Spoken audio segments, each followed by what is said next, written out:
The day Caleb Mercer sent off for a wife, the sky over Dry Creek looked like it was holding its breath. Dust hung in the air, thick as regret, and the wind cut across the prairie with a sound like a warning. Caleb stood on the porch of his half-built ranch house, hat low, boots worn thin from too many miles walked alone, and wondered what kind of fool orders a woman the way other men order seed or wire. But loneliness has a way of quieting pride, and 10 years of talking only to cattle and ghosts had left him starved for more than silence. He did not want romance, did not believe much in hope. He wanted a partner, someone to keep the house from echoing, someone steady, simple, God-fearing, someone who would not ask too many questions about the past buried under his land. Caleb Mercer was not a soft man. The frontier had carved him into something solid and spare. His shoulders were broad from lifting timber, his hands scarred from rope burns in winters that cracked skin like dry earth. Folks in town said he was decent,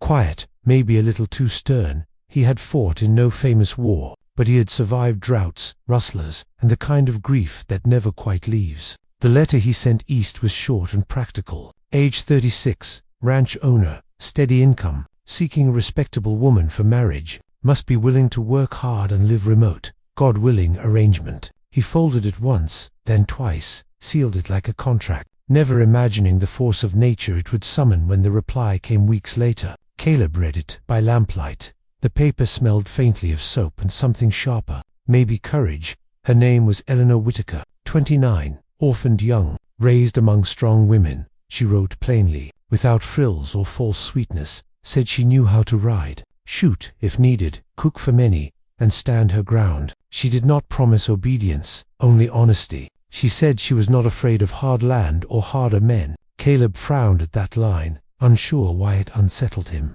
He had expected timid gratitude. Instead, he felt like he was being evaluated, chosen, not the other way round. Still, he sent the fare, arranged the date, and told himself courage came in many forms, some quiet as snowfall, others loud as thunder. He figured she would arrive nervous, eyes down, hands folded. He planned to be kind but firm. This was his land, his rules. Yet as the days crept closer, he found himself fixing things that had not bothered him before, smoothing the table, mending the door latch, clearing old memories from shelves. The ranch itself seemed to sense a shift. Horses restless, cattle lowing at night, even the wind changing direction, like the world was making room for something it had not seen coming. The train arrived in Dry Creek on a morning sharp with frost, steam rolling like breath from a giant iron beast. Caleb waited, stiff-backed on the platform, hat in hand, heart thumping harder than any stampede he had faced. Women stepped down one by one, most wrapped in city coats, eyes wide at the emptiness beyond the tracks. Then she appeared. Eleanor Whitaker did not hesitate at the step. She jumped down, boots hitting wood with confidence. She wore a plain dress, dust-colored, practical, her coat belted tight, hair pinned back, neat but not fussy, and her eyes, clear and steady, scanned the town like she was memorizing terrain, not scenery. She spotted Caleb without asking, walked straight up to him, hand outstretched. "Mr. Mercer," she said, voice calm, unshaken by the stares around them. "I presume this is home." Caleb took her hand and felt something unexpected. Strength, not just physical, but the kind that does not bend easily. The town watched,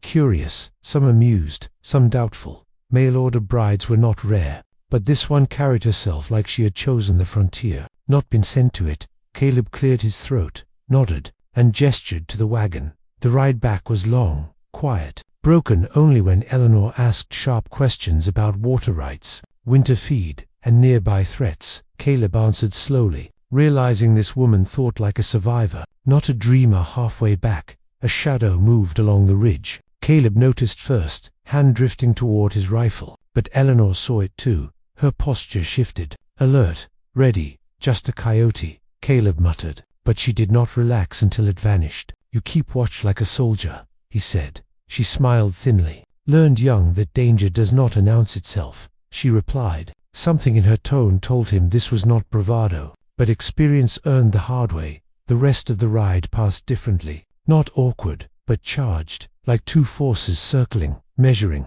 respecting. When the ranch came into view, sun low and red behind it, Eleanor took it in without comment. The half-built house, the wide open land, the isolation stretching to the horizon. She breathed deep, then nodded once, as if confirming a decision already made. Caleb felt something shift inside him, a crack in the certainty he had carried for years. He had ordered a wife expecting quiet compliance. What stepped off that train was something else entirely. A woman forged by hardship, eyes bright with resolve, courage humming just beneath the surface, and though he did not yet know it, the strongest force on his land had just arrived, not in the form of storm or fire, but in a woman who feared nothing the frontier could throw at her.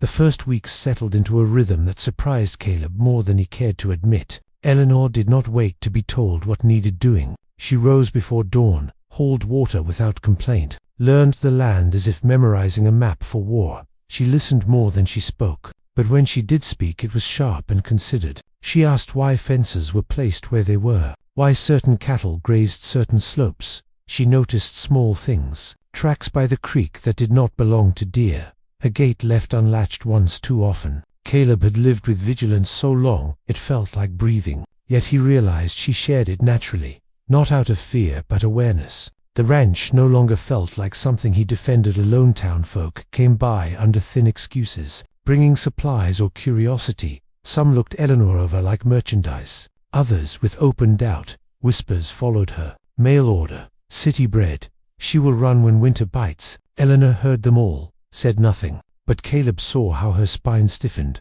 how her jaw set. One afternoon at the general store, a man laughed and asked if she knew which end of a rifle faced danger. Eleanor stepped closer, met his eyes, and replied that she knew exactly where danger stood. Silence fell heavy. Caleb said nothing, but later that night he realized something unsettling. She had not waited for him to speak for her. She did not need saving. That truth rattled something old inside him. The first real test came with the storm. It rolled in fast, black clouds boiling over the plains, wind howling like it had teeth, cattle spooked, fencing tore loose. Caleb rode hard to bring them in. Eleanor followed without hesitation, rain slashing sideways, lightning cracking the sky open. When a steer broke and ran toward the ravine, Caleb turned after it, only to hear a shout behind him. Eleanor had cut across, driving the animal back with sharp commands and fearless riding. Mud flying, rain plastering her hair loose. She looked wild and unbreakable. They worked until night swallowed the land,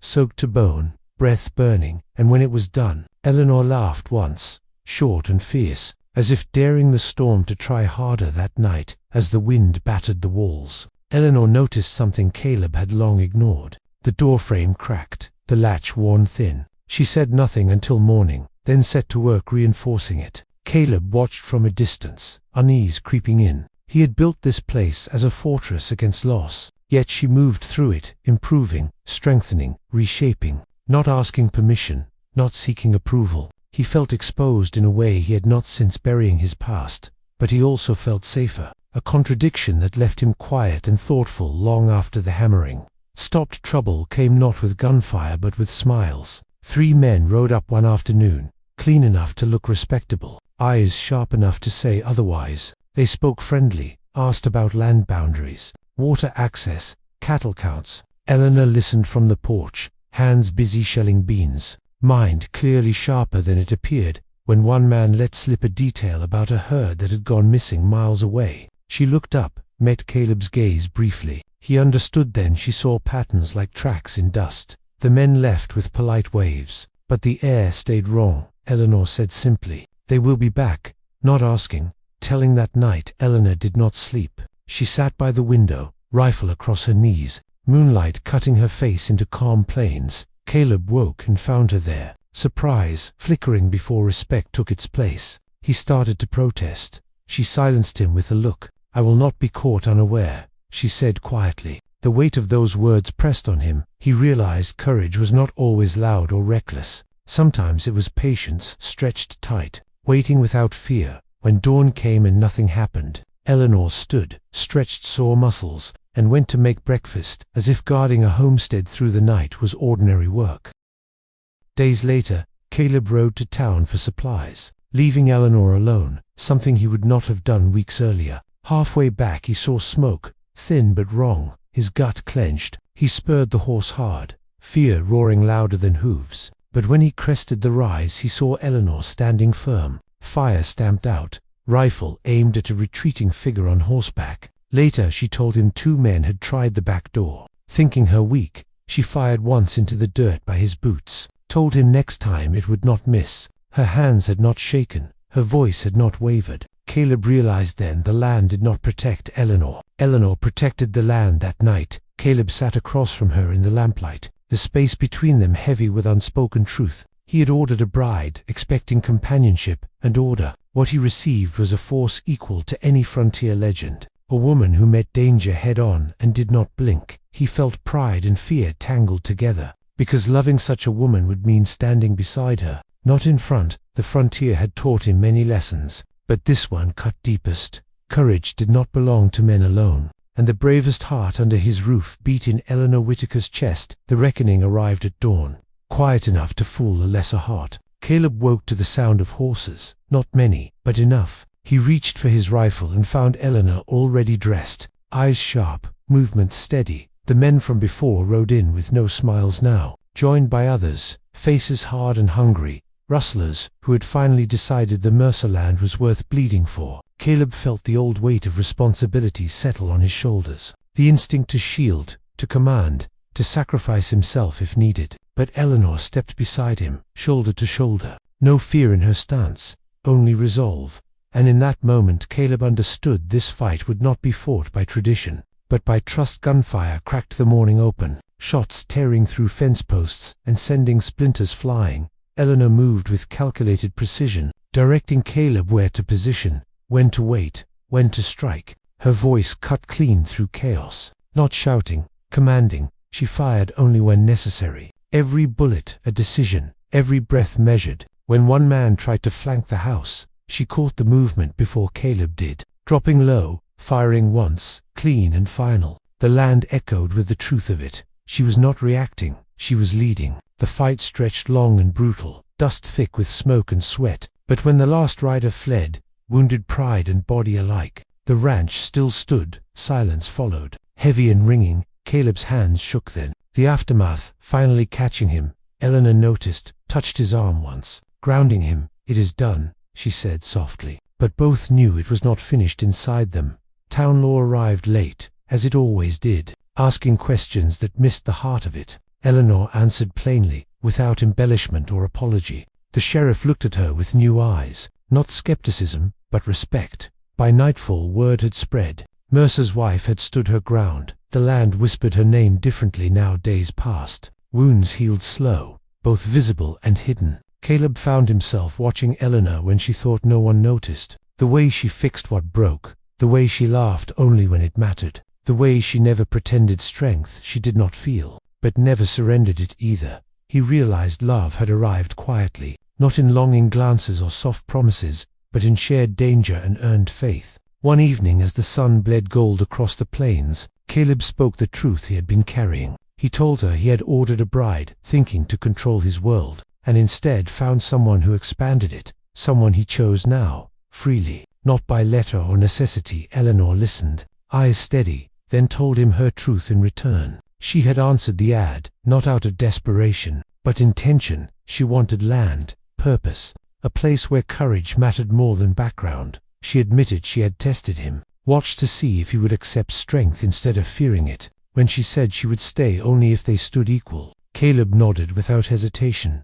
The answer already lived in him. The frontier did not reward half measures, and neither would this marriage. Their union changed the ranch in ways no fence ever could. Eleanor negotiated with neighboring lands, secured alliances, set routines that kept danger at bay. Caleb learned to step back when needed, to stand firm when it mattered. Together they built something stronger than solitude, the house filled with purpose, the land with balance. Travelers spoke of the Mercer place with awe, not because of fear, but fairness. A place where a woman's courage set the standard. Years later, when storms came and went, when children played under wide skies, when scars faded into stories, Caleb would remember the man he had been the day he mailed that letter. Lonely, cautious, small in his expectations. He would look at Eleanor then, still sharp-eyed, still fearless, and know the greatest risk he ever took was trusting the unknown. The greatest reward was learning that courage wears many faces on the frontier. Legends are usually written about men,